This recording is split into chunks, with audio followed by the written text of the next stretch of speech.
prends quand même globalement des photos de mon quotidien. Alors ça peut être à l'hôpital, tu vas la faire développer, tu sais même plus ce qu'il y a dessus. T'as cette surprise. Et du coup tu discutes avec eux un peu spontanément, c'est assez sympa tu vois. Et ouais forcément tu vois des mecs comme Salgado, c'est incroyable quoi.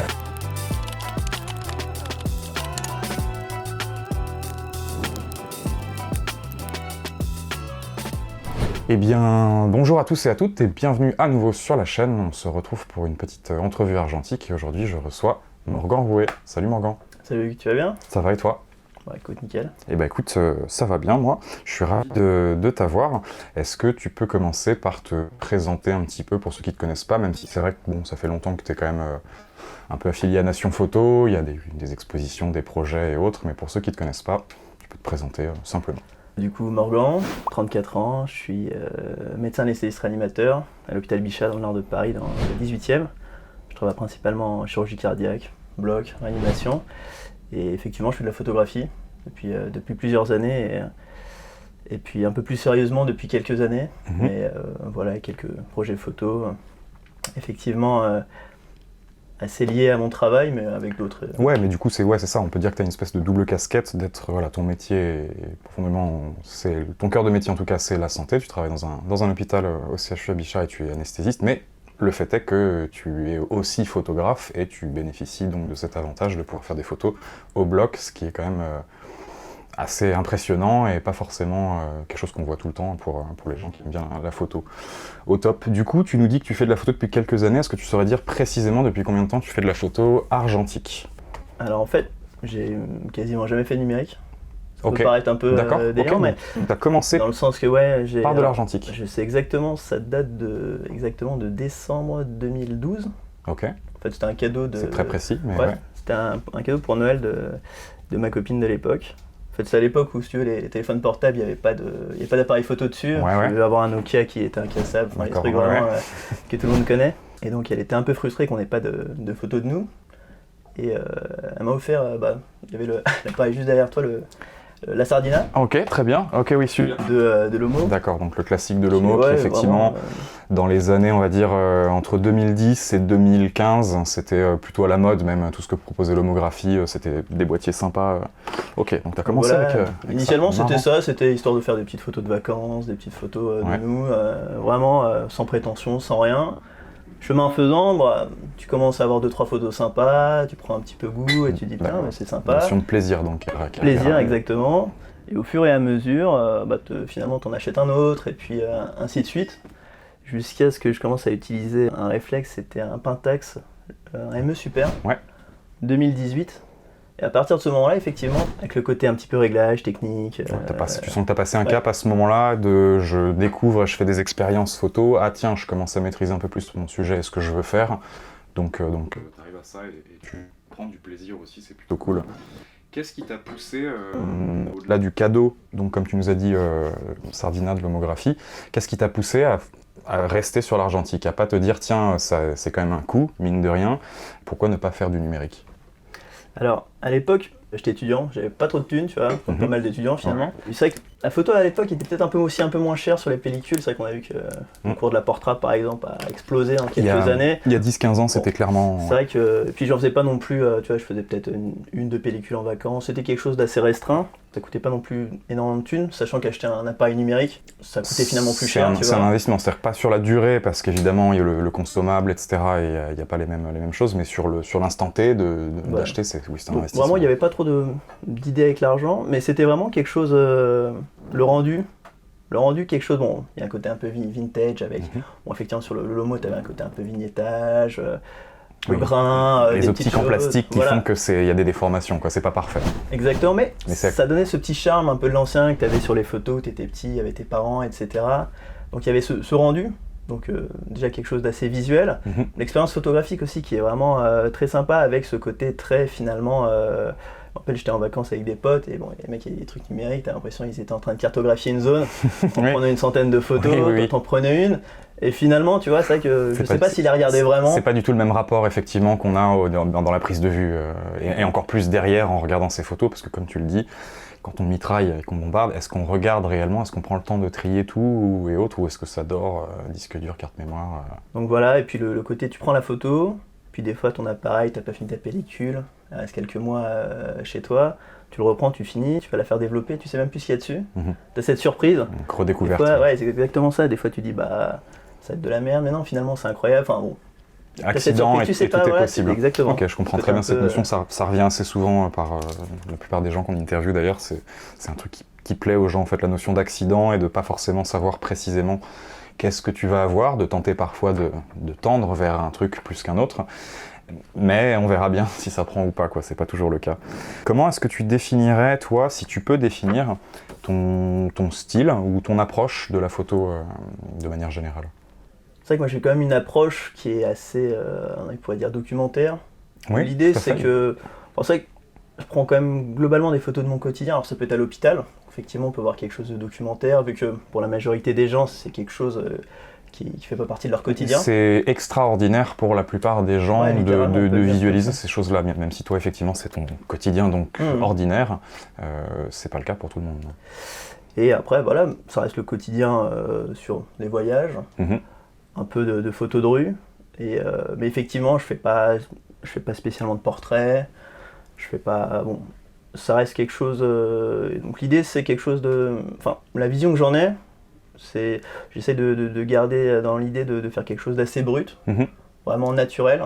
On sent qu'il y a quelque chose de concret, de réel. Je trouve que quand tu dis des notions de reportage, c'est très très vrai, en tout cas de ce que je connais moi de ton travail photographique, on est sur du reportage photo, c'est-à-dire qu'il y a quelque chose de très neutre, fidèle en fait, équilibré.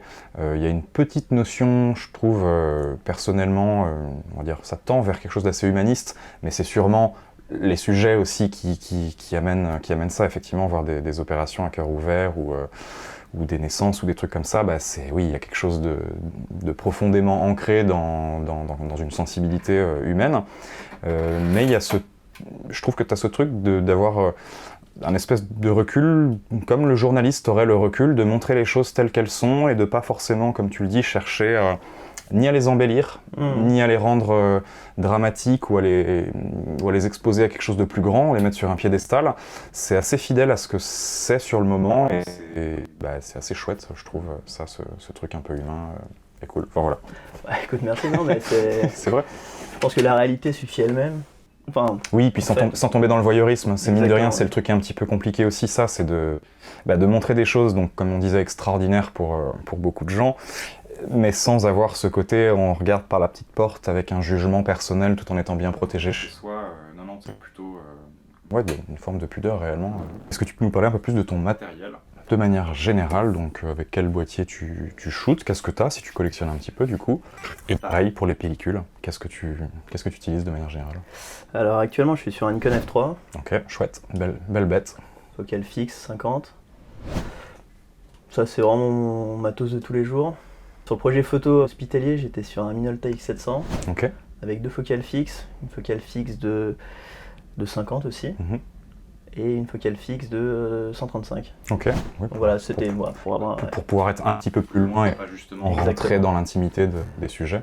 C'est ça. Bon, effectivement, l'idée c'est toujours d'avoir une distance avec ce qui se passe, sans gêner. Alors effectivement, il y a le côté, vu que je fais partie de l'équipe, il y a tu es légitime sur place, évidemment. C'est de la légitimité, mais en tout cas, les gens, effectivement, ne te voient pas comme un étranger. Ils savent que... Enfin, étranger dans le sens... Oui, mais t'es pas le paparazzi qui déboule au bloc, qui vient foutre le bordel. Et donc, ils ont cette confiance. Bon, accessoirement, ils sont aussi très focus sur ce qu'ils font, ce qui est plutôt rassurant. Je pense. Mais effectivement, ça permet effectivement parfois d'avoir un portrait assez sympa de loin, avec un petit côté... gaussien autour, justement, avec cette focale. Petite profondeur de champ sur des focales fixes, avec une belle ouverture. Donc, non, c'est... Et sinon, est-ce que je collectionne des appareils photo? Écoute, pas spécialement. Enfin, il y a les appareils que j'ai achetés au fur et à mesure. Alors, c'est sûr, par exemple, le Sardina que j'avais, je l'ai gardé. C'est le premier en plus. Voilà, c'est ça. Qu'est-ce que j'ai d'autre après? J'avais une petite période où j'achetais pas mal l'homo au début. J'avais acheté un 120 qui était le LCA. Le LCA. Le LCA 120. Ouais. Écoute, très sympa aussi.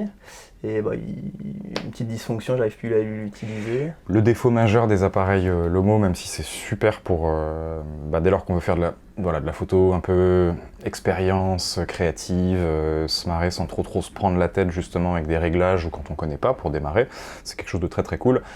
Mais malheureusement, comme c'est du plastique, forcément il y a cette idée dans le temps, il n'y a pas forcément de possibilité de durer sur des décennies entières, c'est rare. C'est que la longévité, c'est que la Lincoln que j'ai, ils ont 40 ans, le truc voilà. est nickel. Disons qu'un F3, sa seule fragilité par exemple, c'est qu'il y a beaucoup d'électronique dedans vu qu'il y a des programmes, mais hormis ça, c'est quasiment increvable. Donc il y a de fortes chances que ça dure dans le temps, ces boîtiers-là. C'est un peu ça. C'est vrai que t'es assez surpris des fois des conditions en haute montagne. Je sais pas combien, le truc reste. C'est des très bons boîtiers. Enfin, Nikon avait un temps d'avance à cette époque sur ce qu'ils étaient capables de faire en électronique pour les mêmes gammes de prix que leurs concurrents Canon et autres. On le voit aujourd'hui on va dire à gamme égale. Des appareils que je vois en réparation par exemple, je vais avoir beaucoup plus de Canon AE1, AE1 Programme, A1, etc. que du Nikon F2, F3 qui eux vont plutôt bien, ou s'ils viennent en réparation, c'est plus pour un petit nettoyage, un regraissage et autres, mais non, c'est des belles bêtes. Et niveau pellicule, est-ce que tu as des trucs favoris Bon, effectivement, j'avais pas mal utilisé la Metropolis pour le projet hospitalier. Ouais. L'idée, c'est qu'effectivement, parce que j'avais fait une série noir et blanc en réanimation, le bloc opératoire c'était couleur, donc pourquoi la Metropolis? Parce que l'étain était globalement assez froid, tiré vers le bleu, le vert, ce qui finalement se mariait plutôt bien avec l'ambiance du bloc opératoire. Milieu hospitalier, ouais. Et après, sur les petites préférences, classique, la Portra 400, 800, ça dépend un peu de l'ambiance. Mais 800, je la trouve assez sympa avec ce petit grain que tu as en plus. Dans une ambiance pareille, un peu froide, montagne, Europe du Nord, assez sympa. Ouais, couleur un peu pastel, toujours un peu sympa et légèrement chaud Kodak. Bon, c'est classique, mais ça revient tout le temps. C'est-à-dire qu'effectivement, là pour le coup, il est compliqué, à moins qu'on soit vraiment spécialiste Fuji par exemple, et dans ce cas-là, la plupart ne juraient que par la Pro 400H. Mais bon, la Portra reste un standard professionnel absolument chouette. C'est globalement ça. Et après, la Cinestyle, il y a un petit côté.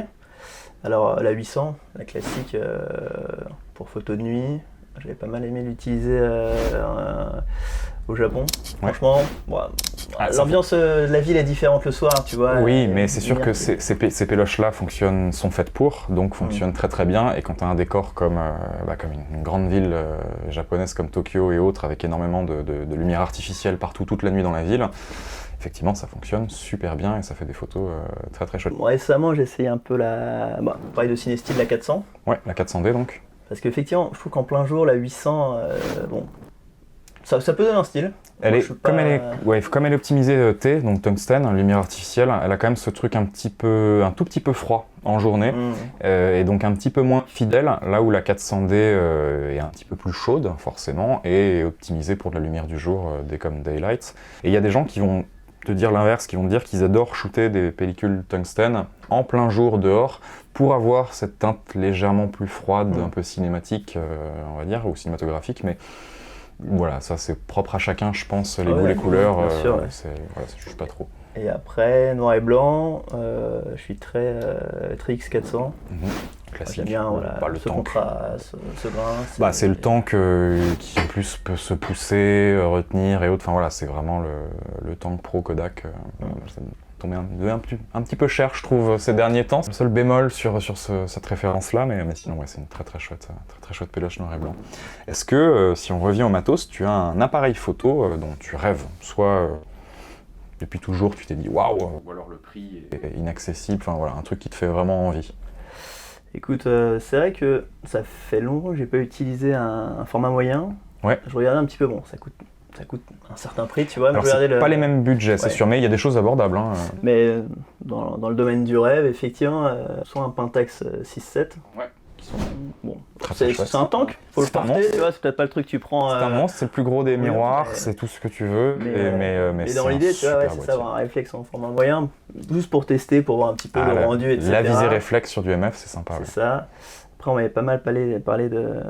C'est quoi, c'est Hasselblad, la firme où tu fais pareil des formats moyens, un peu. Alors, ouais, plus compact, je crois. Puis là, on est sur. Ouais, là, tu parles des Rolls dans le style, mais c'est vrai que sur des formats 6.6 ou 6.7, ouais, Hasselblad, on est sur les boîtiers full mécanique, mais qui sont presque parfaits, on pourrait dire. Alors évidemment non, il n'y a pas d'appareil photo parfait, ils ont des défauts, mais bon, c'est quand même eux qui ont été envoyés sur la Lune, et autres, ça démontre qu'il y a quand même une logique d'appareil qui fonctionne bien à tous les niveaux, et ouais. Donc ouais, plutôt j'imagine 500 cm et 502, je sais pas si tu connais les modèles, mais généralement les références c'est plutôt ceux-là, donc évidemment la petite boîte carrée, les petites boîtes, voilà, et après on a un beau panel optique dessus. Donc ça effectivement, je comprends, c'est plutôt du Dream caméra, parce que c'est un coût monstrueux et en très bon état, c'est de plus en plus rare à trouver en plus. Et après, pareil, t'entends toujours les Leica, les anciens Leica M, etc. J'ai jamais shooté avec, la télémétrie je fais pas, enfin Ok, donc t'as jamais fait de télémétrie. Parce qu'on n'est pas obligé de démarrer par Leica, mine de rien, il y a des petits appareils télémétriques qui sont pas du tout dans les budgets de 1000 et quelques et autres, des 100 €, il y a des choses sympas. Bah écoute, à tester parce que c'est très différent. C'est-à-dire que la plupart des gens, quand ils testent la première fois de leur vie télémétrique, c'est soit il y a un attrait, et ils poussent un peu justement le truc pour découvrir et parfois adorer au point de laisser tomber les visées réflexes et autres. Et parfois c'est l'inverse, ça casse et il y a non, j'aime pas trop, j'arrive pas à m'habituer, je comprends pas trop. Pareil, comme pour les goûts, les péloches, je pense que c'est vraiment à chacun de trouver sa sensibilité, sa prise en main. Mais à essayer parce que ça change vraiment la donne. Est-ce qu'il y a quelque chose que tu rêverais de photographier? Un lieu, une personne, n'importe quoi. Continue dans le rêve. Dans le rêve. Peut-être plus un lieu. Ouais. Je fais un peu de portrait, mais c'est pas. Ouais, non, mais. Tu vois, genre dans l'espace, un truc un peu. Oui, tu vois, un truc un peu vraiment. Là, on est dans le rêve, et dans le rêve. Un peu dans le documentaire, un mais peu. Génial, ouais. Un truc où tu te dis, bon. Ouais, suivre Thomas Pesquet sur l'ISS et faire un petit reportage. Tu vois, bon, alors ça reste quelque chose de. Tu vois, un peu comme quand tu vois la science-fiction, quand t'es gosse, t'as l'impression que tu vas pouvoir voyager de planète en planète, bon, ce qui est. Enfin, peut-être pas le cas de nos jours en tout cas. Mais c'est vrai que. Ouais, là, c'est vraiment l'ordre du rêve, un truc presque ésotérique. Si on reste un peu plus les pieds sur terre, peut-être loin, genre, tu vois, Antarctique. Ok. Ouais, genre pareil, côté un peu désertique, froid. Il y a quelques projets qui existent de ça, qui sont chouettes, mais pas forcément aboutis. Et d'ailleurs, je dirais, je crois pas, à part les photos justement, des photos là, pour le coup, historiques, de quand ils faisaient les premières traversées avec les brise-glaces, etc. Il y a des photos argentiques qui existent, mais je pense que dans tous les projets modernes qui ont été montés de séries photos, reportages, docu ou expositions sur l'Antarctique, il n'y a pas d'argentique, c'est que du numérique dans les 15, 20 ou 30 dernières années. Donc mine de rien, il y a aussi un créneau à prendre là. Et puis pour le coup, je pense qu'on peut ressortir avec des clichés assez fous, ouais. Ça peut être assez dingo. Il y a quand même cette limite que tu as sur l'argentique, c'est avec les piles. Alors après, tu peux le mettre en manuel. Il y a des boîtiers qui fonctionnent sans pile. Ouais. L'avantage. Évidemment, dans des zones de froid comme ça, c'est évident que tu ne peux pas amener un boîtier qui va te lâcher. Voilà. Donc c'est soit les boîtiers sont... pour les boîtiers digitaux, justement, ils sont tropicalisés, mais dans les deux sens. Ça peut être évidemment contre... Tropicalisation, normalement, c'est contre l'humidité. Mais il existe aussi des gros blocs qu'on vient installer dessus pour pallier au froid, au chaud, etc. Et je pense que les mecs qui shootent en digital sur ces trucs-là ont du sacré matos. Mais en argentique, il suffirait en fait d'amener un boîtier full mécanique qui nécessite pas du tout d'électricité et de piles. Donc évidemment, au niveau de l'exposition de la cellule, ça va être peut-être un peu plus à toi de savoir ce que tu fais. Mais il n'y aura pas de problème lié au froid en tout cas, c'est un truc qui est possible. Chouette idée, on ne me l'avait pas sorti encore Antarctique, j'avoue que ça me fait envie. Est-ce qu'il y a quelqu'un quand même que tu rêverais de photographier, même si tu fais pas forcément de portrait? Pareil, un truc un peu fantasme. Je pense que ce sera, dans l'idée que j'en ai, tu vois, pareil, je pense des gens dans leur travail, peut-être quelque chose un peu qui sort un peu de l'ordinaire. Oui, mais tu restes sur cette idée de regard, de reportage sur quelque chose. C'est ça, quelqu'un qui a une profession un peu différente, j'imagine, ou un truc comme ça. Ouais, tu vois, ça peut être, on parlait de l'espace, ça peut être des astronautes, ça peut être des pêcheurs qui partent pendant plusieurs mois, ou les mecs sont sur les tankers, tu vois, quelque chose où tu vois... t'as quand même, ça revient un peu leitmotiv, cette envie d'immersion et de montrer, de présenter en fait une personne ou son travail, le présenter de la manière la plus fidèle possible par rapport à ce que c'est. Écoute, c'est cool. Ça me va comme réponse, surtout de ne pas avoir forcément l'envie de photographier une personne en particulier ou autre. Ça change un peu d'ailleurs des réponses qu'on a eues. Qu'est-ce que tu penses, toi, ton point de vue vraiment personnel, du retour de l'argentique, mais en tant qu'effet de mode? On va dire qu'il y a une dizaine d'années, notamment avec des marques comme Lomographie, etc., il y a eu une sorte de petit boom, on va dire, sur l'argentique qui est un petit peu revenu dans notre monde d'ère numérique. Et depuis le confinement, très clairement, on peut parler d'effet de mode, hein, puisque là, l'industrie est en train de repartir. Qu'est-ce que tu en penses, toi, ou est-ce que tu n'as pas d'avis là-dessus? Non, c'est une bonne question. Alors, est-ce que c'est un effet de mode déjà? C'est une bonne question. On peut se poser la question, c'est ça aussi. C'est vrai que je pense que c'est...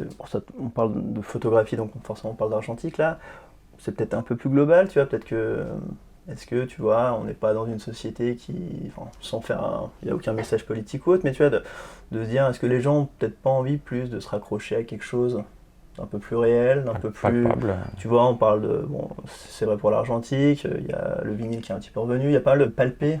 Ouais, mais de réapproprier un truc concret. Vu que maintenant le format dématérialisé c'est notre quotidien, alors que ça quand on était gosse c'était plutôt l'inverse, c'est quand tu avais ta VHS, tu mettais un magnétoscope. Tout à fait. C'était, tu rêvais d'un truc numérique, tu t'imaginais même pas qu'il y avait un téléphone portable qui existait un jour. On se comprend là-dessus et les générations plus jeunes évidemment n'auront pas ce rapport-là aux choses, mais c'est sûr que oui, dès lors qu'on n'est pas né dans le monde tout numérique d'aujourd'hui, alors qu'on est né dans un monde analogique, il y a ce truc nostalgique en plus. Et donc est-ce que tu vois ce côté un peu, comme tu disais, effet de mode qui touche peut-être, j'imagine, peut-être des mecs ou des meufs un peu plus jeunes. Public plus jeune, mais je dirais tout, parce qu'on voit des gens par exemple qui étaient photographes professionnels, qui ont fait du numérique quand c'est arrivé numérique. En tant que pro, c'était compliqué de rester sur de l'argentique, et qui aujourd'hui reviennent complètement à ça, et sont même dépassés. C'est marrant parce qu'ils trouvent les jeunes encore un peu plus dans leurs tendances et autres. Il y a ce côté, enfin si je prends un téléphone portable qui fait du numérique standard, je ne vais pas prendre un appareil photo numérique sur lequel il y a pas mal de modes, etc. Mais il y a ce côté un peu simplification sur la photo, où là je vais prendre une photo, je ne vais pas trop réfléchir. C'est de la démocratisation, vulgarisation. Voilà. Exactement. Si tu prends effectivement un petit compact comme la Sardina, bon, c'est très restreint aussi, mais déjà il y a des petits paramètres, tu vas un peu plus réfléchir. Et surtout, tu vas peut-être pas avoir les résultats que tu veux, tu vas dire pourquoi j'ai pas eu ça, tu vas réfléchir, comment ça marche, c'est quoi la mécanique physique de la lumière, bon peut-être pas un point incroyablement avancé, mais en tout cas tu vas réfléchir. Tout de suite, mais en tout cas tu vas réfléchir, ça amène à la réflexion, et au fur et à mesure, enfin moi je vois un petit peu comment ça s'est passé pour moi, et je pense que ouais c'est intéressant, tu vois, et puis ça peut susciter des vocations, et ouais il y a peut-être aussi ce côté un peu social, tu vois. Alors bon, moi je le vois parce que je fais que de l'argentique, mais est-ce qu'il y a un côté un peu plus social où tu partages un peu plus avec ce côté? Alors initialement quand je faisais de l'argentique et on n'était pas beaucoup à en faire, il y avait ce côté, c'est quoi cet appareil? Ah bah tu fais encore des trucs comme ça existe encore. Justement, c'était pas encore à la mode entre guillemets. Maintenant c'est vrai que bon, les gens posent plus trop la question. Ou alors quand tu prends au contraire t'es en vacances, tu prends des personnes d'un certain âge en photo, ils font ah mais c'est assez marrant. Je l'avais quand j'étais petit celui-là. Et du coup tu discutes avec eux un peu spontanément, c'est assez sympa tu vois. Et ouais je trouve qu'il y a des fois ce côté un peu plus, il y a peut-être un côté un peu social. Mais c'est bien du coup, ouais, ça amène. Donc moi je trouve que c'est quelque chose de positif. Alors des gens pourraient dire ouais mais il y a plus en plus de gens, donc ça va, le prix des PQ va augmenter ou je sais pas quoi. Et le tri se fera aussi peut-être, et puis en plus on sait pas encore trop vers quoi on tend sur cette industrie, puisqu'elle repart seulement là à peine via cet effet de mode, donc d'une certaine manière on le remercie parce que ça permet aussi de continuer de faire de l'argentique là où c'était peut-être plus le cas, et voilà, il y a des créations de pellicules. Je partage assez cette c'est ça, et puis j'ai même entendu peut-être que Pentax est en train de réfléchir à ressortir des appareils argentiques, donc franchement tu te dis ouais, on parlera prochainement. Moi je vois plutôt quelque chose de positif là-dedans en tout cas. Je suis d'accord. Est-ce que tu peux nous parler peut-être de projets qui te tiennent à cœur, soit des projets pour le futur, soit des projets déjà passés. Donc toi, tu as déjà exposé ton travail, il y a même des ouvrages. Est-ce que tu peux nous en parler un petit peu plus? Alors, ce que j'ai fait déjà. Ouais, par exemple. Donc j'ai fait il y a 2 séries photos sur l'hôpital. La première c'était du cœur à l'ouvrage. Ouais. Donc c'était pendant le Covid à l'hôpital Bichat. Donc ça suivait les soignants au bloc opératoire chirurgie cardiaque, en réanimation également. Donc, réa et thoracique et cardiaque. Et voilà. Et globalement, c'était donc la série était en couleur au bloc opératoire et en noir et blanc en réanimation pour pouvoir faire une sorte de petite dichotomie entre les secteurs. Et voilà, j'avais suivi sur 6 mois. Donc c'était les équipes avec qui je travaillais. C'était intense, donc 6 mois. Ouais, mais il y a ce côté c'était sur mon temps libre, repos de garde, repos d'astreinte. Travail et tu connais les gens aussi. Et donc forcément, ça prend un peu plus de temps, mais je pense que enfin après ça reste personnel, mais je pense que vraiment, même quand tu appartiens déjà à la structure que tu connais bien, tu vois, pour avoir quelque chose d'abouti, je pense qu'il faut... Alors il y a des gens qui sont très talentueux, qui peuvent peut-être réussir un truc en 1-2 semaines. Je pense que souvent ça prend quand même pas mal de temps. Ouais, puis plus tu t'immerges dans ce truc, plus les choses sont naturelles Voilà. dans ce qu'elles ressortent. Évidemment, tu fais partie du décor après, donc... C'est ça, et c'est vrai que l'idée, c'est que avant de faire cette série, je réfléchissais un petit peu, j'avais assez peu vu finalement de vraies séries photographiques, argentiques ou pas, tu vois, à l'hôpital. En dehors, tu as des photos très classiques, AFP, où tu as un mec qui est genre, si tu as 100 mètres d'un truc qui prend photo dans un vague couloir avec un infirmier ou un médecin qui marche. Les choses qu'on va voir plus dès lors que de la presse papier va parler de quelque chose qui s'est passé ou d'un hôpital, effectivement, on va voir ces images stéréotypées qui sont à la fois permettent de comprendre tout de suite de quoi on parle, le sujet et l'environnement dans lequel on est, mais qui en même temps ont très peu de saveur, si je peux dire. Il y a quelque chose de très très fade et justement stéréotypé qui amène rien d'intime et de personnel, là où ton travail va beaucoup plus développer ces choses-là. Et donc voilà, l'idée c'était de se rapprocher, de casser cette barrière qu'il y avait un petit peu, que je ressentais, et d'avoir quand même de tendre vers quelque chose peut-être un peu esthétique aussi, restant vraiment sans travailler. Sans le superflu. Voilà, sans le superflu vraiment. Mais, et donc c'est vrai que j'avais pas trouvé de... Alors que niveau photogénie hospitalière, c'est dingo. C'est vrai que les lumières que tu as au bloc opératoire, tu as l'impression... Il y a une photo assez célèbre, tu vois, qui est... où tu as le... Je crois que il me semble que c'est quand ils ont pris... quand ils étaient sur la Lune, qu'ils ont pris la Terre en photo de loin, où tu la vois qui est baignée dans l'ombre, qui est à moitié coupée en deux, tu vois. Et la première photo que j'ai fait au bloc opératoire, il y avait une telle concentration de lumière, des lumières en douche sur le ciel éthique. Tout le reste était noir, tu avais l'impression d'être dans la pénombre, quasiment de flotter dans l'espace. Alors que c'est pas le cas, mais effectivement, le réglage optique, comme l'œil, évidemment, il n'y a pas le cerveau derrière dans un appareil photo pour décoder tout ça. Effectivement, oui, si tu as des zones de lumière très très intenses, et notamment des douches, comme il y a dans les blocs, parce qu'il vaut mieux un peu de lumière pour regarder ce qu'on fait et pas faire de bêtises, j'imagine, bah oui, ça va créer... Tu perds ton relief et presque il n'y a plus rien de détails ailleurs. Et donc c'est assez fort, hein, ça aussi. Donc ouais, d'un point de vue photogénique, c'est presque un peu mystique, tu vois, les trucs, c'est dingo quoi. Et donc très plaisant. Et donc ça c'était la première série. Et la deuxième série, vu que j'ai principalement shooté au bloc cardiaque, je m'étais dit qu'est-ce qu'on fait dans les autres secteurs? Comment est-ce que je peux... Parce que j'avais envie de faire une autre série, mais sans spécialement refaire la même chose. Et donc effectivement, je m'étais rendu compte que la première série, il y avait ce côté très chirurgical. Alors en chirurgie cardiaque, c'est pas de la chirurgie à l'ancienne spécialement, mais il y a ce côté très t'ouvre, vraiment avec des instruments que tu utilises depuis 20, 30, 40 ans, avec vraiment le côté purement... artisanal presque de la médecine, tel chirurgien. Tout manuel et il y a juste l'expérience et la technique et le talent qui parlent aussi, quoi.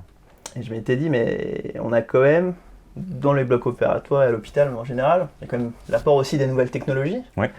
Et donc c'est cette deuxième série qui est Future Réflexion, qui voilà, se concentre un peu plus justement sur l'apport de la technologie au bloc opératoire, ces interactions homme-machine un petit peu. Tu peux avoir dans la science-fiction, dans les films. C'est l'évolution de la médecine aussi. Avec tout ce qu'il y a, il y a des robots maintenant qui permettent de simplifier certaines opérations un petit peu complexes. Gagner du temps aussi, j'imagine. Et plein d'autres apports sur tout ce qui est maintenant... l'idée, c'est de diminuer donc, tout ce qui est incision, mais aussi de passer par des endroits où on ne passait pas, typiquement par les vaisseaux, on parle de chirurgie endovasculaire. Parce que la technologie permet, là, pour le coup... C'est ça, et ça permet d'opérer des gens un peu plus malades, qui n'auraient pas supporté une opération avant, des gens un peu plus vieux, et c'était de mettre un petit peu en valeur ça, aussi pour faire voir cet autre penchant, et ça c'était uniquement au bloc. Très très très chouette série qu'on a eu la chance, nous, d'exposer dans notre boutique de Monge pendant un petit temps, et c'est vrai qu'elle... ce que j'aime bien, c'est qu'on essaie de programmer des choses assez différentes dans cet espace galerie de la boutique de Monge. Et ton expo détonnait d'un coup. C'est-à-dire qu'on avait eu, je sais plus si c'était juste avant, mais on avait eu Greg de Zeko, quelqu'un comme ça, donc du skateboard ou de la photographie en noir et blanc, et assez street. Et là, d'un coup, paf, on passait au bloc avec ton travail. Et ça détonnait vachement, puis ensuite on part sur d'autres projets. C'est vrai que c'est un truc qu'on aime bien chez Nation Photo, c'est d'avoir des profils très très différents et atypiques comme toi. Et on était ravis d'avoir cette expo. Est-ce que tu as des projets futurs aussi? Des projets futurs pour l'instant, peut-être pas forcément, peut-être aussi transformer ces séries photographiques dans des ouvrages ou dans... Voilà. Bah, effectivement, tu tends un peu une perche, mais c'est un petit peu l'idée en ce moment. Voilà, c'est plus un travail peut-être de synthèse, peut-être des deux projets photographiques dans un ouvrage. Alors voilà, bon, tout ça, j'ai déjà vu un petit peu avec la PHP pour voir un petit peu, parce que ça reste une grosse structure, il faut les autorisations. Bien sûr, tout ça. Il y a plein de choses. Mais voilà, ce serait peut-être l'idée, effectivement, de synthétiser ça dans un ouvrage.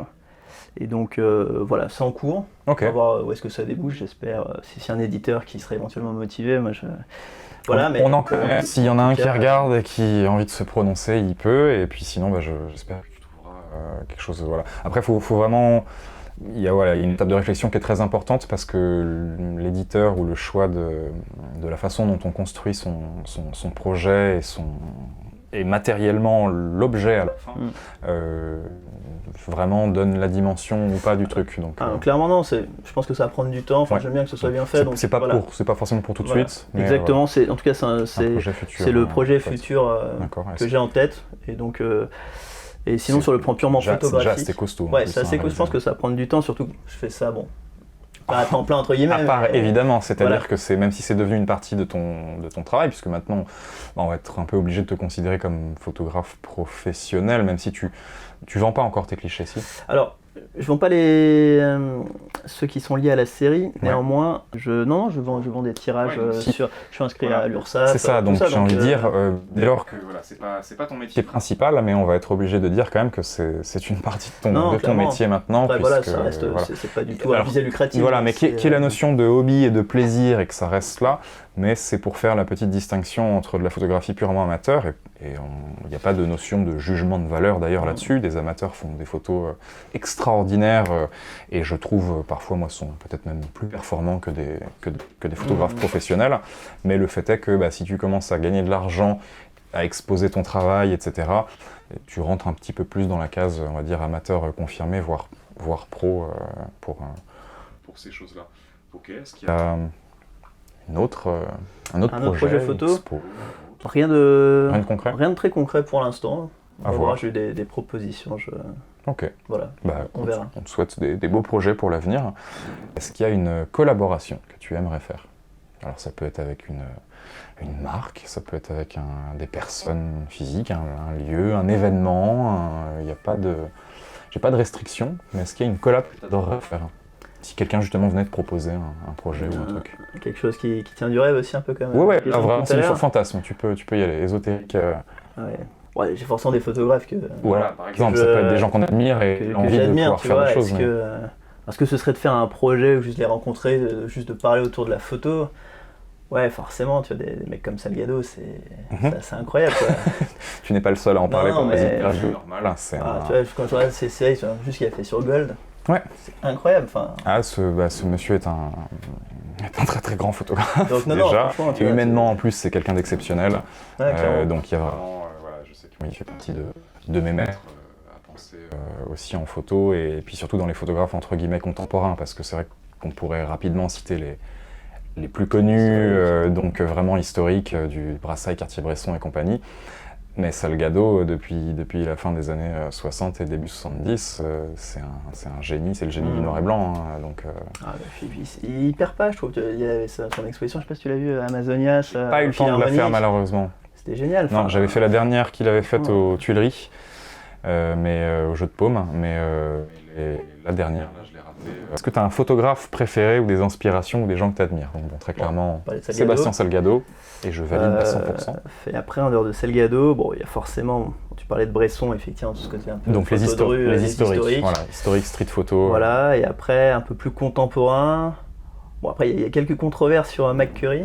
J'aime beaucoup ce qu'il fait. Ouais, bon, mais ce qu'on va faire, on va peut-être pas rentrer nous dans le débat de humain, artiste, mais voilà. Mais en tout cas, j'aime ce travail sur la couleur où tu vois, on n'a plus accès à la Kodachrome, mais ce qu'il a fait en Afghanistan, il y a des séries de lui qui sont incroyables. C'est incroyable, tu vois. Puis encore une fois, tu cites des monstres, donc j'ai envie de dire oui. Après, encore une fois, on aime ou on n'aime pas, et voilà, il n'y a pas de. Mais après, un peu jugement, plus proche de nous, un peu moins.